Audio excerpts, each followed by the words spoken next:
नमस्कार जय जगन्नाथ। शनि यात्रार अनेक शुभेच्छा और शुभकामना। आज मु और मो दियर बाहरी पड़िलु शनि यात्रा देखा। शनि यात्रा थिला अडमपुरपुर रे। सेठारे आमे पानी ढालु। एते भिड़ रे पानी ढालिबा पूरा मुश्किल थिला, तथापि मनरे भक्ति आउ दृढ़ निष्ठार 11 थर पानी ढाली आउ ठाकुर को मो गुहारी मध्य जणाइली। तापरे भोग करी आसी दही पानी पीली। मन भरी पूरा जल छत्रु पानी पीली।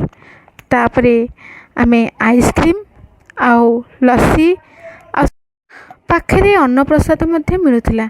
सेठारे आमे अन्न सेवन कलु। तापरे टिके आइसक्रीम आउ कुल्फी टिके मारलु। तापरे जाके आमे घर को फेरलु। आ सेठारे तो जहाँ सब बिक्री होतिला तो आखि पाइबनी। से सब बुलिया समय दरकार। एते समय धरी बुलिया बड़ा मुश्किल थिला। तो सेथिपाई किछि घरकरणा जिनस आनली आउ पुओ पई बहुत सारा खेलना आनली। तापरे घर को फेरली। जदि मो वीडियोटी भल लागला सब्सक्राइब करिवे, लाइक देबे। रहिली, टाटा, बाय बाय।